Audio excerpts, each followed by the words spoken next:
Hey there, Knicks fans. How you doing? It's your boy, John of the Macker, with you for another episode of the Knicks Film School Podcast.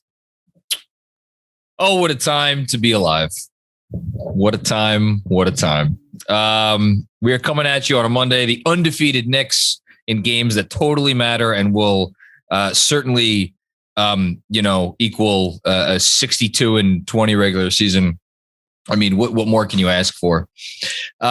Before we get to talking about those games, though, he's back. He's back. I'm just going to introduce him first, and then I'll say a few words. Jeremy Cohen, hello, sir. Hey, John. Yeah, I faxed you that I was coming back. It was just those two words, and that's how you knew, really, because I could have been gone for a lot longer, but you found out. I thought you were going to make a Riley resignation. I was thinking about it, but I feel like that's kind of been played out a little too much. So, yeah. So I don't know if you've gotten a chance to listen to episode 400 yet with Mr. Van Gundy, but at the beginning of the show, I said a few words because it was episode 400 and said some nice things about Andrew, and I said I would save the nice things about you for this episode. And I've really been trying to think of some shit over the last week, but I got to tell you, no, I'm kidding. Listen, very briefly, because I'm sure this is what the listeners really want to hear. Once upon a time, when I first started this thing, I was shocked, literally shocked, that you would stay up until all hours of the night to do post-game podcasts with me on a podcast that, for all you knew, no one was listening to. And for all I knew, maybe nobody was listening to it either. I really have no idea. And that morphed into you becoming my partner in crime every once a week, fill-in for me this summer when I needed to move. If you were someone that had absolutely no positive qualities as a podcaster, I would still love you and appreciate you for just showing up every week. So to listen to my bullshit and deal with me on a regular basis. But the fact that you are, and not just for a casual, Jeremy, not just for a casual, but you are an elite basketball mind.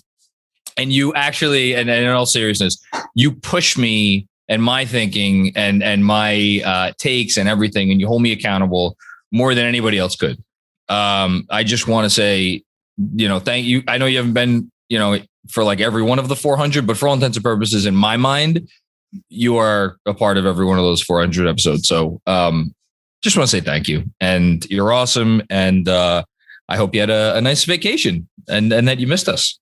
Well, first of all, thank you, John. I really appreciate it. I loved the 400th episode. As someone who did not get to experience the 90s Knicks, I learned quite a bit, and I really appreciated that. And I thought you asked some fantastic questions. And just the fact that we've made it to 400 and you've been on 396 of them. Or whereabouts, yeah. So be it. I mean, not including post games and pre games and all these things. It's a testament to the work that you've put in. And it's testament to how little I have to do. Well, no, because you make the time. I mean, look, you're still a family man. You give to your family, and I just, my daughter's scrunchy right here. There you go. Exactly. But no, I mean, I'm really proud of how far you've come, how far all of us have traveled. I think back to when we were first meeting in person, and it was around the time that KFS was actually starting. And when we had met at this event, I just thought, like, something about this. John is the person to know. And we had a great time, and I reached out after, thought this is something that I think could work. And through trial and error, we found a magic formula. And here we are, and so it's been great. But I'm sorry that I missed last week. Okay. I had a great time in Colorado. You actually beat me to the punch in terms of the word that I would use to describe it. It was a very casual trip. It was just very chill and relaxing. Didn't really plan a whole lot. It was great. Loved it. Denver's awesome. Rocky Mountain National Park is fantastic. So, oh wow, okay, really cool. Yeah, saw an elk. Saw several elks. There's nothing casual about elks. Well, but I wasn't expecting them, and they were pretty casual themselves. So because they're elks. I mean, they just kind of like I wonder what you'd pay an elk on like an extension. What do you think? On an extension? Like a contract. If you extend an elk to play for your team. Yeah, that's a good point. Yeah. If you're the elk, I don't know. Anyways, no. So I know from the Chris Herring pod that you are uncomfortable with these compliments. So embrace it.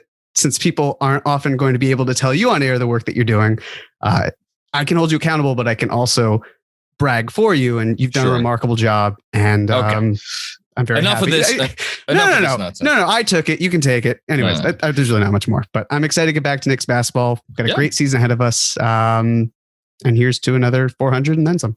Giddy up. I love it. Can I also just share before we get into today's topic, which is preseason? Andrew, can I get a rule check here? What's up?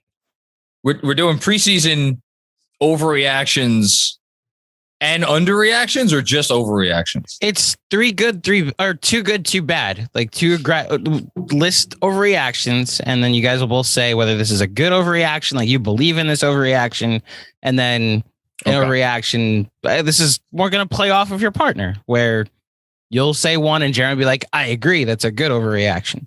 I just need to know the rules. That's all. I just need to know the rules. I also thought it appropriate to mention that as I told my wife what this pod was about, she was asking like some random questions about the Knicks and then asked about Kevin Knox. And she's like, "Where is Kevin Knox?" And I said, "Kevin Knox is on the team." She said, "Kevin Knox is still in the Knicks?" I said, "Yes."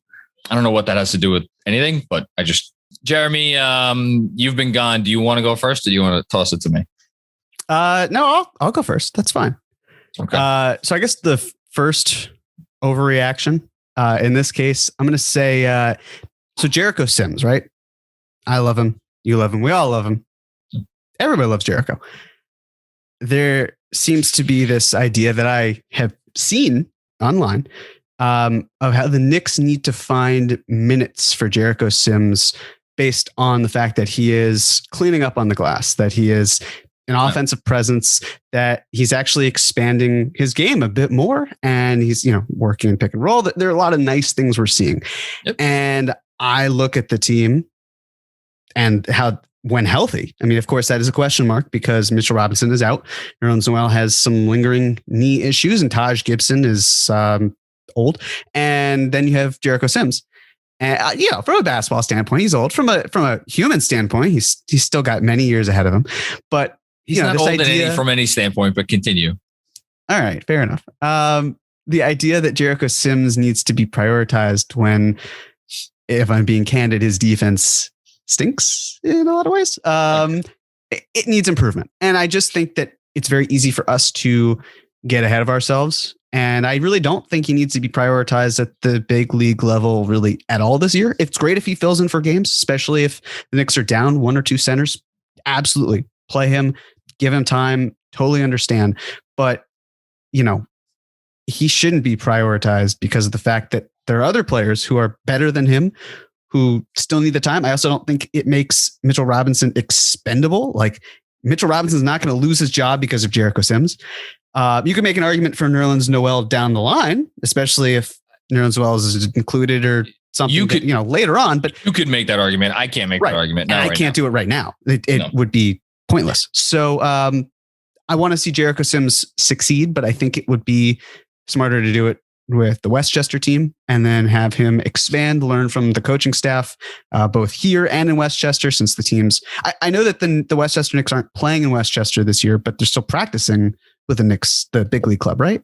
Yeah. And more importantly, he'll be able to play with that team as much as he wants and be able to stay with the Knicks almost as much as he wants, because the two-way rules in terms of bending them from what they were before the pandemic have, I think, are still bent. So whatever, if you want Jericho Sims, the Knicks can accommodate you. I'm with you. This was going to be one of my bad overreactions, but I'll think of another one. You talked about some stuff flying around on Twitter. It's great that the Knicks got what appears to be an NBA player with the 58th pick in the draft. As you talked about many times on this podcast, you're not supposed to get an NBA player at the 58th pick in the draft. You're not supposed to get an NBA player at the 38th pick in the draft. Oftentimes, you don't get one at the 18th pick in the draft. If they got an NBA player, fantastic. He is a rookie. There's a reason why he fell to 58th. His game is still raw, like you pointed out on the defensive end. It was funny. I clipped a shot of his for Monday's newsletter in which he had a very pretty little jump hook in the game against the Wizards. And I was rewatching it and I noticed there was Evan Fournier standing wide open in the corner with his hands waving. Well, Jeremy, now look, he made the shot, so I guess it's a good shot. But like, I went and looked and double checked. I'm like, I seem to recall something about his lack of playmaking being part of the reason he fell in the draft. And sure enough, 4 years at Texas, he had 49 assists. But I digress. Look, nice player, nice story. I hope he gets a chance to contribute this year. The notion that this is like they shouldn't have extended Noel or re-signed Noel, I should say, or like we could trade Mitch now. Like that's where what you're seeing in preseason does not equate to what you need to see in NBA games to be able to make decisions. Good call. I like that you started off with that. I will say it is still egregious that Taj Gibson was given the room exception because you have Jericho Sims. So just want to put that settling all family business today, as it should be. Yeah, listen, you've been gone for a week. You got to make up for lost time. Exactly. Jeremy, just a quick question. What's more egregious, that or like a hypothetical contract for Dante DiVincenzo of $100 million? That's a great question, but I do have to just mention that my legal team of John, Bernard, and Yash has asked me to say no comment. No comment at this time. So at this time, I would like to say no comment. Okay. And I'd like to say that the views of any of the co-hosts on Knicks Film School, casual or otherwise, do not reflect the show itself or any of the other individuals on the show. Where were we? Oh yeah, my first overreaction. I'm gonna go. You started off with a bad overreaction, so I'm gonna start off with a bad overreaction too, just to keep it going. And I don't even know if this is an overreaction because it's not really based on this preseason. It's not even based off of last season. It's based off of the last 10 years of Tom Thibodeau's career. The notion that he's going to run the veterans into the ground because he's not playing enough for me, the kids enough in the preseason. For me, that is a bad overreaction. I know Derrick Rose slipped and fell, and it was a very scary moment. And my heart was in my throat, as I'm sure it was if you're listening to this and you saw it, because that would have been very, very bad. But the fact that there was a wet spot on the floor and he could have maybe had a more serious injury than they ended up having, we think, to me, has nothing to do with whether or not Tibbs is going to play him 15 minutes in a preseason game versus 23 minutes in a preseason game. I'm going to steal from another. Can I steal from a competitor's podcast, Andrew? Can I mention them? Okay. Yeah, go ahead. It depends on the competitor. Go ahead. On the Low Post podcast, he had on whoever he had on recently that covers the Lakers, and I apologize, I forget who it was, but they were talking about LeBron and LeBron's minutes load, his games load, and this and that. And the point was made, it was relayed, I should say, from the person who covers the Lakers that, like, look, in LeBron's estimation, the minutes he plays in a given game are meaningless. And the reason they're meaningless is because for him, whether it's 33 or 35 or 38 minutes in a game, it's the game day. That's the commitment, because his game day starts at whatever ungodly hour and all the preparation he does and this and that. And whereas taking games off, that's where you recover. And that's where you catch up ground. So it's a point that I hadn't heard made explicitly before. And look, maybe LeBron James is crazy and maybe LeBron James doesn't know what he's talking about. But I don't know. I think it's interesting that a guy who has more interest in like preserving himself for the rest of his career, what's left of it, than anyone, that's a stance that he's taken. It's something I wanted to throw out there because I haven't heard it mentioned in the context of like the Thibodeau minutes thing. So yeah, I don't want to hear about the minutes the guys are playing in the preseason. That's it. And that's my thing. I'm with you. Rose could have played 4 minutes and slipped on a wet spot. And instead the goalpost would have shifted to, why is Derrick Rose even playing in a preseason game? Because he could get hurt. These games don't count. It happens, right? I mean, there's really nothing you can do about it. And he seemed fine. And he didn't push it. There's a game on Wednesday, right? That's the next game. Yep. Tibbs said that every starter, significant rotation player, I believe, is going to get one game off. So I have to think that might be the game that Rose gets off. Cool. Great. So now you're talking about a week and he's also fine. So that's just the way it is. And the thing is implied here is that he's not playing these guys for fun. This is all goes into the preparation, preparing for a season. We just saw the Knicks win 41 games because they were a better prepared team than anybody else in the league, arguably. It'd be great if they were a better prepared team than anybody else again. Wouldn't that be nice? So I just, for anybody who's like, well, what's the point? That's the point. Anyway. Yeah. I think the other factor as well is, and I don't know if this is part of your reactions. This isn't mine. It's just an added thought. This idea of the players who are drafted this year and how they're on the outside looking in of what seems to be a fairly set 10-man rotation. And okay, so if something happens to Derrick Rose, then those are your Deuce McBride minutes. If something happens to another player, maybe more at the wing spot, or at least the 2 guard, Quentin Grimes is right there. So these things will all shake out perfectly fine. They always do. They have in the past. I mean, you could say, okay, well, in the playoffs, obviously it would have been better to have Mitchell Robinson than Nerlens Noel. Of course. But still, people stepped up. And the Knicks have more talent this year, and players will still step up. They're one of the deeper teams in the NBA. Don't see it being a significant problem. So I am 100% with you. There we go. See, one mind. We could take a week off. Still one mind. You're up. What's your next overreaction? So, well, I had this in mind. I don't know. Maybe we could judge. If it's not an overreaction, I can always shift over to something else. Yeah, sure. This, I have loved that the Knicks have been passing so much more than it seems. Basically, they preseason, obviously, but through these 2 games, they've had 26 and a half assists on average. And last year, I want to say they ranked bottom 10. Oh, they were easily like they're 29th, actually, I think. If you took the 26 and a half and applied it to the regular season, then basically the Knicks would be, I think, the 9th best team in terms of assists per game, the passing, making the extra passes. I feel like maybe the reaction is that the Knicks are playing like the Spurs, because there's also a clip going on online that I saw where they took off the ball movement of the Spurs set and then showed it with the Knicks. And I guess I'm going to buy it in that sense, that it feels like a good overreaction.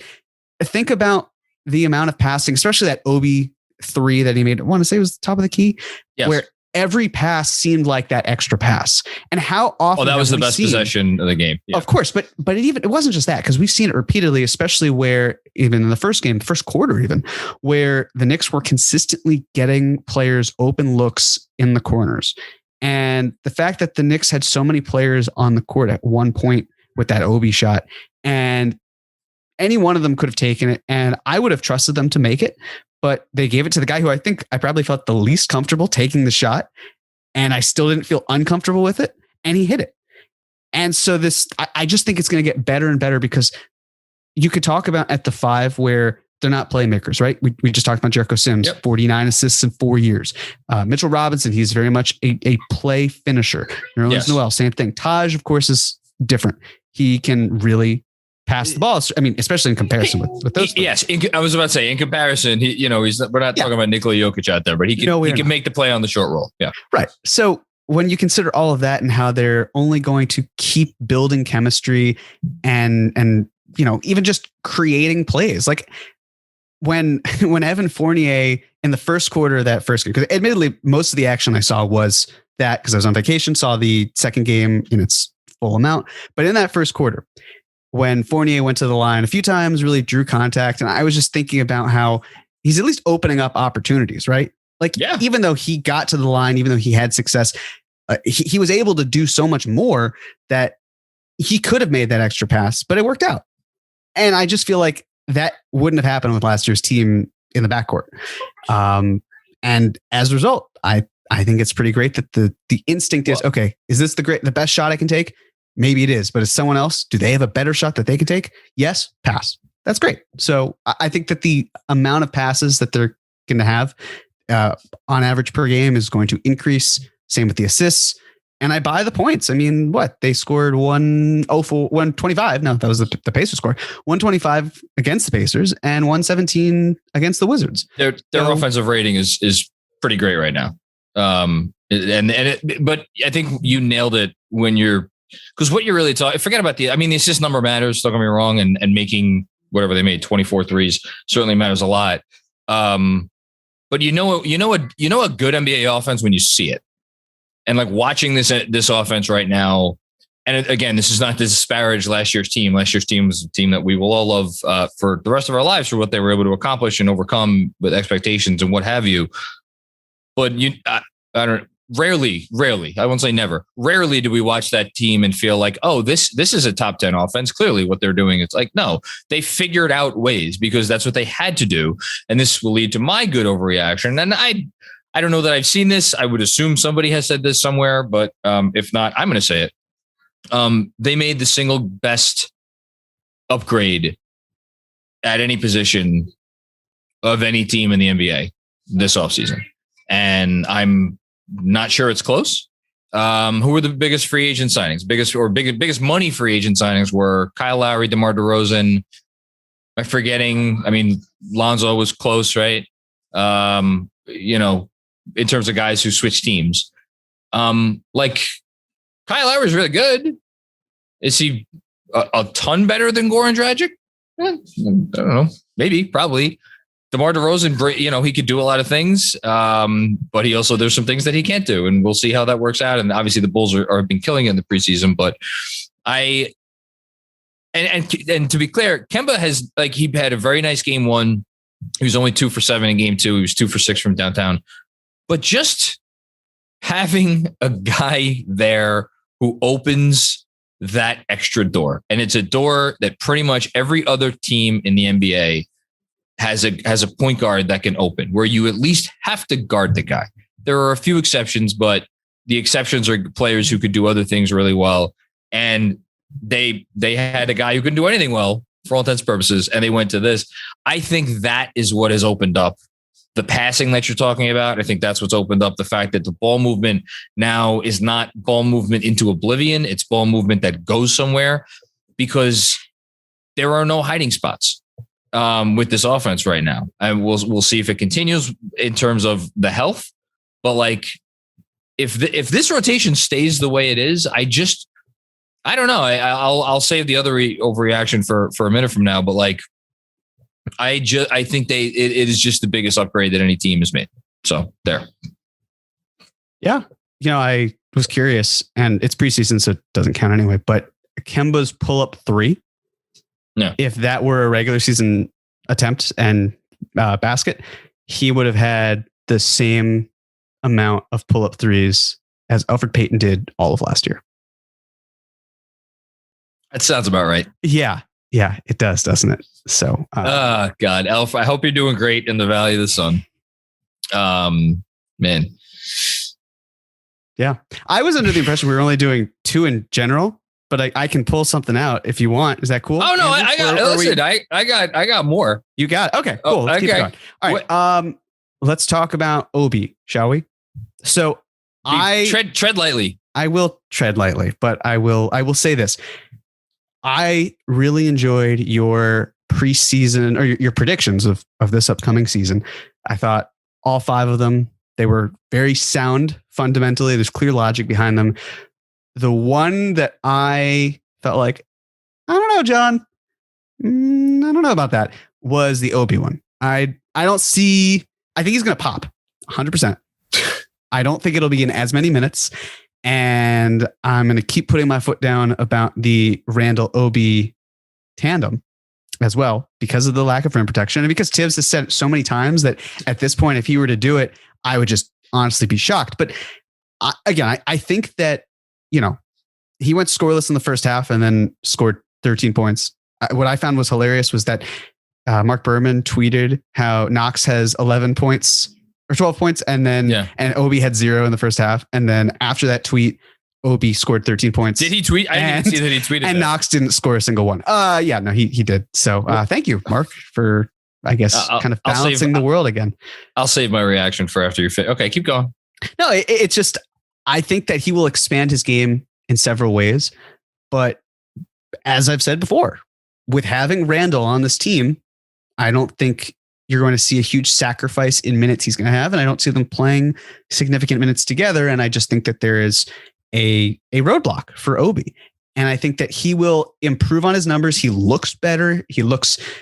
I thought that things just kind of flowed better. And, you could see it a little bit in the summer league. It's summer league though, but he could read things a little bit more prominently. And I thought that was important because he looked lost and he's always been a late bloomer. And yes. My expectations, I think, for a 22-year-old rookie were probably in hindsight too high, even though I thought, okay, well, he's 22, but if he's just always been a late bloomer, then it's going to take time. But I just don't see an avenue for him to be more than a high quality backup this year. And that's all I think he really needs to be. But I'm not quite on that choo-choo train that you are for Obi. Wow. We're riding trains now. We're riding trains. We are. Here's the thing. You and the other one who's giggling in the corner here, you're both idiots. And here's why. Tell us. Go ahead. Tell us. Yes. Please. No, look, in all seriousness. And I want Jeremy mentioned in the next letter too next time, okay? First of all, I appreciated not being in that. Yeah. Obi, and yes, Andrew Claudio. I was like, I will say this. If they had traded him, look, the offseason turned out the way it did, and we got Kemba, and we're all very happy. If they had traded him along with their first round picks for Colin Sexton, that would have been fucking ridiculous. And I would have talked myself into it if they did. That would have been stupid. Can we at least, maybe we can't agree on that now. I think that would have been. It depends, right? Because if the Knicks are traded for Colin Sexton, it obviously means no Kemba Walker. Yes, exactly. And if there's no Kemba Walker on the table, if he weren't bought out and then signing with the Knicks, I still don't know what other option would have been that's a significant upgrade over what we had last year. It wouldn't have been. Right. So in that case, it's just redistributing. I agree.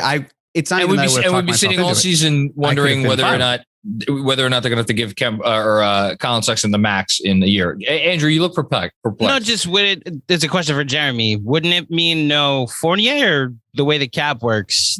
Like, if the Thunder were going to buy out Kemba anyway, couldn't the Knicks have still had that like $8 million to give him a contract? The way I see it is that Colin Sexton's making about $6 million this year, and Kemba's making 8 or so.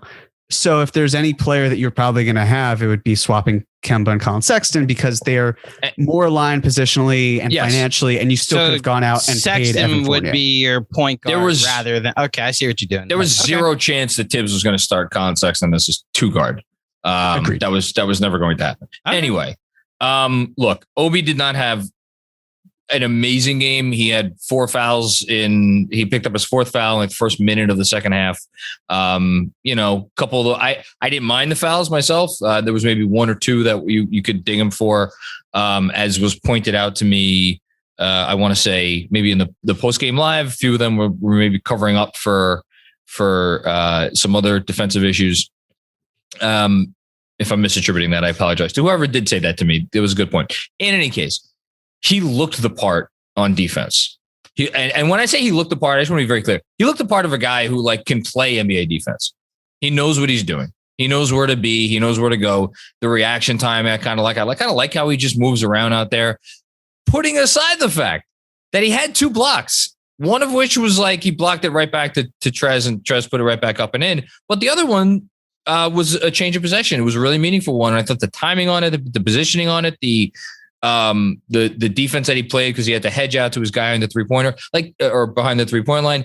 It may not seem like the most exciting things, but then when you combine, the athleticism of that dunk that he threw down, and what Andrew, you clipped it. I forget when it was, sometime in the second half. Third quarter. Yeah, third quarter if the 3-point shot comes along as well, he looks like a guy who could do some things at the NBA level. I have absolutely no argument to either of you when you tell me that he's not going to get the minutes, because that's my fantasy. If I think that Tibbs is going to play the 2 of them 5 minutes a game together, that's not going to happen.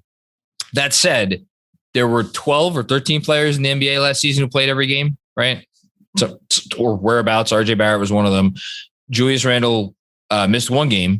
Like, I don't think it's insane to think that Randall may get a couple of days off this year. I know it's a Tibbs team, and like, but I see that it just give me this look like, yes, it is insane. I don't think it's insane.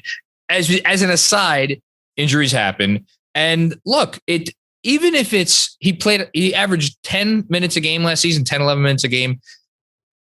Imagine what more he could do with just 3 more minutes a half. 3 more minutes a half. You put him at 16, 17 minutes a game. You know, and again, this is not going to work out exactly so in every game, but you have garbage time where maybe Randall sits towards it. Like, I think he could get enough time to make the difference if he has improved, and it appears that he has, to make that cognizable and noticeable enough to really be meaningful. That's my spiel. Yeah, I don't see. We don't really have a lot of evidence of Tibbs sitting guys for games. Let alone a lot of garbage time. I mean, how many times did we talk about last season? We're like, there's 5 minutes left, and the Knicks are winning by 15. Why is it that? Because he didn't trust Obi then, and I think he trusts Obi now. But it wasn't just Obi, right? Because it was still the whole starting 5, or at least a majority of it, where it was they were thinner. He went to his guys that he trusted, and they were thinner at times last year because they had these little injuries here and there. But you can trust Obi, but still trust your all NBA player more, to the point where you're still sticking with him. It's not about not trusting Obi. It's about trusting the other guy more. And you're right. In terms of I think it was 12 players who played all 72. And one of them was Dwayne Bacon, who, I think will make the team. And I do want to say, I was very impressed, because I was going to come onto this podcast and talk about the little wrinkle with Wayne Selden and how he's 2-way eligible. And you beat me to it. And I was my hat is tipped to you, sir. That was well done. Well, Dwayne Bacon is not, because he's correct. That is absolutely correct. But and again, I was at the gym today, and I listened to caught up on my KFS podcasts, and the Chris Herring one, where he talked about Tibbs and the 82 game players, and they bring in all these guys who played 82, doing the same thing with Dwayne Bacon. And it's, he just wants durability, but at the same time, I just don't think we have the evidence to point in the direction of him saying, okay, Julius, take a rest. We're going to put Obi in to finish this down the stretch before it's, like too late in the game where that impact isn't really going to change that much. Look, it's conjecture for us to say we know what's going to happen. We know what's not. You're absolutely right. The evidence is far stronger in your corner. I don't know. I think there's a path for him to get to 16, 17 minutes a game, which is probably not as much as, some people would like, but I think it's enough. Okay. So you had your overreaction was. I don't mean to, by the way, I don't want to be pegged as the Obi hater all season. I don't want you to are the Obi hater, but that's fine. I don't want to be tagged in every single Obi top and highlight. One of my things looking forward to last week, if we all forget, was that I wanted to see Obi play minutes during the preseason. I loved what he looked like in the preseason game, but I just pulled up his game log from last year. Now, if you're projecting that Tibbs will change his stripes this season, then fine.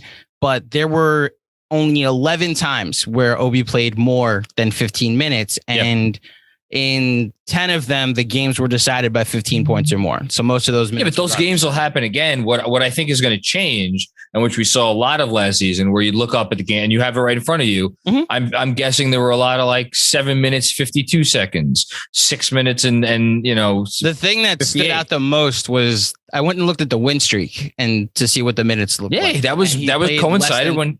Played less than 10 minutes most of the time. Yeah, exactly. Because he didn't trust him. The one thing I'll say, and I think Jeremy will agree with this, to your point about the Colin Sexton trade, it's less about like it would be stupid because of Colin Sexton and way more about the fact that their backup 4, if Obi Toppin's not on this team, is Kevin Knox. And I don't know if that's an overreaction coming soon, but the way Tibbs loves defense, he would legitimately have an aneurysm on the sideline if Kevin Knox was his only backup to Julius Randle. I'll go to. Sorry, Jeremy, go. No, I don't think Obi's going anywhere this season. Unless something significant happens, I think he's staying. And I see what you mean, but I think also the Knicks would have done something a little different in terms of fair. In the offseason, their needs would have been different if they had traded for Colin Sexton. Yes, right. Yeah. But I'm with you. There aren't a ton of 4s, and that's where the curiosity, I mean, is Dwayne Bacon really going to play the 4? Is he? I mean, I don't think he's going to play at all, really. I don't think Dwayne Bacon's going to play at this rate. Right. But, could he even size up that much? I don't think so. So unless the Knicks would also be acquiring a 4 as well, like that pairing, that 1-2 punch rather is a better way of phrasing probably, is great. Keep that. But, we'll just see how that is moving forward. It's, Can I propose a compromise so that way the three of us aren't like beating this dead horse all season? Please. The compromise is Obi will probably get more minutes because the Knicks will be in more games that are decisive. So even if it is just 16, the guy's played more than 20 minutes in an NBA game twice. And one was the first game he ever played. And one was the blowout against San Antonio after right before the All-Star break. I think the Knicks will be in more decisive games because the offense looks better, therefore allowing Tibbs. Yeah, Tibbs is not going to play Randall 25 minutes, but might play him 31 at some point this year, meaning Obi can pick up the slack. I think that's fair. And I'm excited to see those minutes. All right. You mentioned Kevin Knox. I'll get Knox out of the way. I don't spend as much time on Twitter as I used to. I imagine there were some people that were very over the top happy about his showing the other night. He was, what did he end up? 4 of 6 from deep, 4 of 7 from deep, whatever it was. Something like that. He made 4 threes in the first half. And he seemed to get more confidence as the game was going along. To the extent that this means anything other than maybe Tibbs feels like 6% better about putting Knox in if injuries forced his hand. I don't buy that. I think Kevin Knox, and look, I'll just flat out say I was dead wrong because I think it was probably during his second year. I was like trying to make arguments, like pinpointing, like, look, he's a little bit better defensively. If you look at him, he's doing this better. Granted, it was better than his rookie year when he was maybe the worst defensive player in the league and he had nowhere to go but up. But like, yes, he's made subtle little improvements. He's never, you watch him and he's not a guy you could trust to play NBA defense. If your team is looking to contend for anything other than a lottery pick. And I feel badly that I was very wrong about that. But I was, and I'd rather own it now than try to continue to say like, oh, there's a player in there somewhere.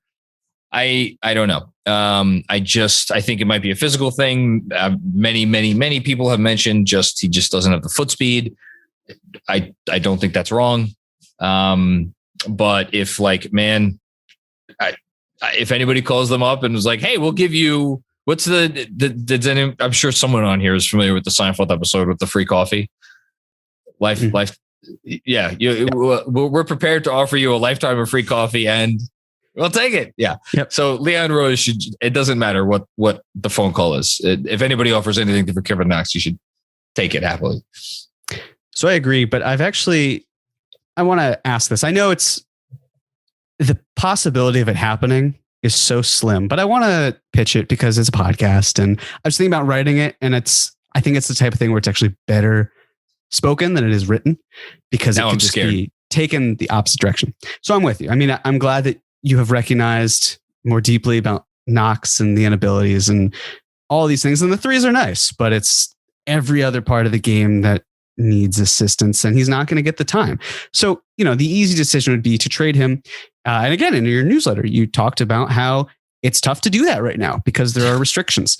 There are, guys who maybe don't want to be moved. There's just a number of problems.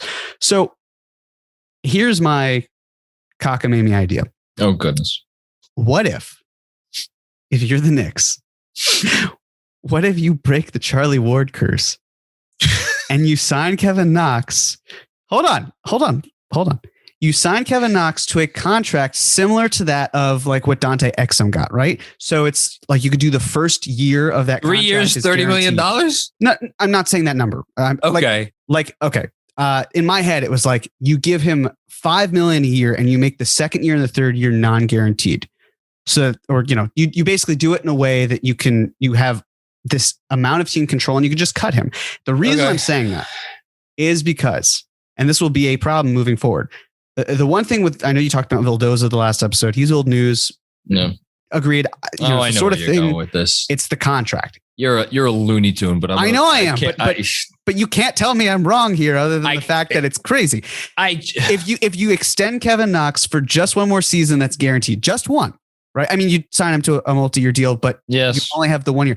You extend team control of him, right? And so the one issue with doing that, with signing a player who was a first round pick before the deadline, is that there is a poison pill issue, right? So like with Kuzma, for example, when the Lakers wanted to consider trading him last season or whatever, his salary was like $3.8 million, but outgoing it was closer to $10 million because he signed, I think it was a 3-year, $39 million deal based on the formula that shakes out to the math is harder to move him for. Yeah. With someone like Kevin Knox, if you signed him to like 3 years, $15 million or whatever it is, that it wouldn't create a big issue. Right. It would be basically the same in terms of outgoing salary, and there's no restriction for moving him. Like you could sign him right now and then you won't move him. Again, I do not. You just want to have movable salary. That's all it is. No, it's all it is. Kevin Knox, sorry, buddy. You can, I hope you find time somewhere else. But here's the reality. If the Knicks don't sign Kevin Knox to an extension before the deadline, and he's gone. I mean, and they won't, then he's gone, because you have to turn his expiring salary into movable salary so that then you can keep moving guys. Like we're talking about, aggregating salary together to then maybe bring in a big fish later on. Wait, hold on though. Now, I was going to say you could still flip him later in the season as an expiring contract, but but what are you flipping him for? Because no one else is. I mean, unless you're basically you're talking about maybe they'll flip him for somebody else's unproductive rookie that makes like you're flipping him for fucking Mo Bamba or something. I don't know. Any player. Well, Mo Bamba's he's going to be a free agent too. Yeah, but I'm saying that's the type of scenario where maybe you're flipping him, because if you're the Knicks, like there's not a whole lot of money out there that goes on multiple. You're basically talking about flipping him for multiple someone not in their rookie contract, or someone that is on the rookie contract, or putting him into a larger deal, which is a whole other conversation. I am suggesting that you could potentially put Kevin Knox in a deal for a player who's coming back, who's not on an expiring contract, and who's making around the same. Like, I'll just pull the rabbit out of the hat. Someone like a DJ Augustin, right? He's making $7.3 million the following season. Only $333,333 is guaranteed. If you flip Kevin Knox to the Rockets, take back DJ Augustin, you're basically saving them at least $333,333 the following year. Pick up a second round pick or something. Right. Whatever you do, you basically want to cobble more salary together. That type of mindset. Or maybe, what works better if you're the Knicks? That type of avenue, or maybe you go to OKC and you say, hey, you guys are so far under the salary cap or under the salary floor that you need salary to meet that demand. So we'll trade you Kevin Knox. We'll trade you into your traded player exceptions, one of them. And then in return, we don't really want anything, but we gain a $5.8 million trade exception ourselves that we can then use within the next calendar year. Like, other than that, because my whole thing with Kevin Knox is I do feel bad for him, right? Well, how could you not? I think the organization, let me just be clear. I think the organization completely screwed him over. I don't think he's not an all-star, but he's not, I don't think if he went to a different, and I'm blaming the people that are no longer here. I don't think he'd be this if he went to another organization. Well, if I had anything to say about it at the time, it should have always been Mikal Bridges, but it's water under the bridges. So it's the sort of thing with Kevin Knox where you just have to kind of figure out a solution here, right? Because just having him as a depth piece, it only basically lets Steve Mills and Scott Perry, that tandem's legacy, live on. And you just need to give him a better opportunity. Right. Incentive. He's the last piece. Well, actually RJ, I guess, but and Mitch, but those are the good sides. We'll keep those. But that's my thing, my conspiracy with Kevin Knox. It's not going to happen. He's not going to be signed to a contract extension. There's no reason the Knicks would. Fucking wild. But if they did that, it would actually be pretty wise, if I do say so myself. But no, hold on. Here's why you're not crazy, because again, the cap space is not a thing that they need to care about next year in the least. So extending him for another year, like if you're Kevin Knox and his people that are advising him, and you're like, they want to give you $6 million next year to maybe play basketball. Like, are you really going to tell Kevin, like, no, don't turn it down. There are definitely greener pastures elsewhere. Like, I don't know that. Yeah. The only thing is it's the structure of the deal, because at least when restricted free agency, the way it would work for another team has to be at minimum 3 years, and it's 2 guaranteed and the one after that. But again, look at what Josh Hart just signed, right? The perfect example. He was a restricted free agent and he signed, I think it was a 3-year and about $36 million deal. First year is guaranteed. Yeah. Second year it's non-guaranteed. And the third year, I think, is non-guaranteed in the player option, or it's year 2 and year 3 the other way around. It's something funky. I know that. Right. So we're seeing teams getting very creative with these deals to a point where we actually haven't quite seen that type of structure before. So if you're the Knicks and you have this idea with Kevin Knox where it's like, okay, he's not going to see time anyway, we could just figure something similar to that. It works. We've just given Kevin Knox more minutes on this podcast than he's going to get all season. So it's a good time to move on. I'll finish up with this. A positive overreaction. An overreaction I agree with. And I'm going to turn to I'm using the holster, Andrew. Former KFS podcast guest, Keith Smith, who tweeted out during the game. I should probably have this up already, but it'll take me like 2 seconds to find it. That he does not think it's crazy, or probably even was worded it a little bit more kinder than that. Here we go. Calling it now. RJ Barrett is going to be close to making the All-Star team this year. He took a huge leap last season, and he looks even better early in the preseason. I think Keith's right. I think RJ is absolutely going to be in the All-Star conversation this year. I don't think he's going to make the team. But I think he is going to be in the All-Star conversation this year. And the reason why, and I didn't make this an overreaction, because a lot of people after the Wizards game were telling, they were like 3 seed. This team's a 3 seed. Listen, it's one step at a time. But this team's going to be good. And I think there is going to be a clear, like there was last year to a certain extent, a clear demarcation of top teams, not contenders, but like, your top 10 or 12. And I think the Knicks are going to be in that group. I think they've shown me enough personally that if they stay healthy, they'll be in that group.